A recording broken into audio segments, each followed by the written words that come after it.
Clara was mid-sentence on her quarterly report when Derek Voss slammed her performance review on the conference table, loud enough to make the intern's coffee spill. The entire marketing team froze, eyes darting between her and their Nepo baby boss who'd inherited Voss Industries like a lousy birthday sweater. "You're incompetent, Bennett," Derek sneered, leaning over the table so his spicy, overpriced cologne flooded her nose. "I've watched you fumble campaigns for 2 years. Hell, even the intern could write a better social media post than you," he added, air quoting loss like it was a joke. "Starbucks would reject you for a barista job." He tossed her a cardboard box with her mug and a half-eaten granola bar. The room was dead silent.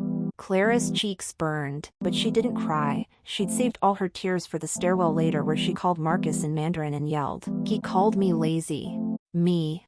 Marcus sighed like he'd been waiting for this. "You ready to stop being a secret yet?" But she hung up before he could finish. She packed her desk slow, fingers brushing the notebook with the Bennett Holdings crest covered by that dumb dog mom sticker. Derek passed her cubicle on his way out, high-fiving his VP of Innovation, and didn't even glance at her. Lena slipped her a USB drive under the table, her eyes red. "Voss's latest balance sheet, you'll want this." Clara nodded, shoving the drive into her bag next to the framed photo of her and Warren Buffett, face down like it was a dirty secret. The next 6 weeks were hell. Derek posted on LinkedIn about cutting weak links, and Clara's former coworkers ghosted her faster than a bad Tinder date. 50 job apps went nowhere. She later found out Derek was lying in references. Unreliable. Lazy. Can't handle pressure. Lena texted updates. Voss was laying off 20%. Derek blaming market conditions instead of his $10 million AI bet. Clara was on her couch feeding her cat tuna when she finally opened the USB drive. The numbers hit her like a punch. $15 million in debt. She slammed her laptop and yelled at her cat, "He called me incompetent? He's the one who's gonna lose everything." That's when she texted Marcus. Move up the acquisition timeline. "I'm done waiting, Marcus responded in 30 seconds. Contracts in your inbox. Sign it with the good pen, The good pen was the one with the Bennett Holdings logo.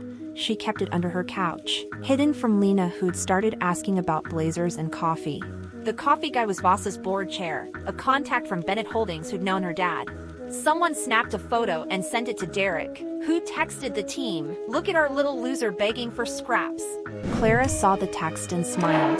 For the first time in months, it didn't feel forced. The Voss Industry Gala was Derek's favorite party, all open bars and tech bros talking about disruption like it was a trait. Clara showed up in a black dress from her dad's funeral and a name tag, Clara Bennett, private equity analyst.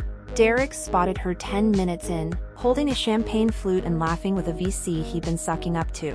Well, playing dress up again? Did you borrow that blazer from Goodwill?" he drawled, sliding next to her. The VC, Tom with a beard longer than his resume, frowned. "You know Clara?" "Know her? She's my former marketing associate. Couldn't write a press release without crying," Derek scoffed. Clara sipped her champagne and said to Tom, "I wrote your Q2 funding press release. You loved it. Said it humanized the tech." Tom's eyes widened. "Wait, you're the Clara from the email chain? I've been trying to reach you for weeks." Derek's smile died. You never mentioned you worked with him." "I never mentioned a lot of things," Clara said, letting the Bennett crest on her notebook peek out just enough for Derek to see. The VC grabbed her arm, pulling her away from Derek's gaping face. "Let's talk AI trends. Your take on generative AI last month was genius." Clara glanced over her shoulder at Derek, who stared like she'd grown a second head. She smirked. Doormats get stepped on. "I'm done being furniture, The company-wide meeting was on a rainy Tuesday, exactly the day Derek hated because his hair got frizzy. Clara walked in with Marcus, Bennett's COO, posing as her financial advisor, and the board chair who'd wanted to fire Derek since the sales dick pic. "Everyone, meet your new CEO," the board chair said, gesturing to Clara. The room went quiet. Derek laughed loud and fake. "This is a prank. Clara's a marketing associate who doesn't know squat about running a company." Marcus slid the purchase agreement across the table, Derek's signature from a partnership he'd signed months ago thinking it was small. "You sold 51% of Voss to Bennett Holdings," Marcus said calmly. "Clara's the majority shareholder. She owns your company now." Derek's face paled. You're lying. Bennett's a global empire. She's just a marketing associate? Clara cut in, pulling Derek's termination letter and tossing it on his desk. You told me I'd never succeed anywhere. Looks like you're the one who can't keep a job, she said.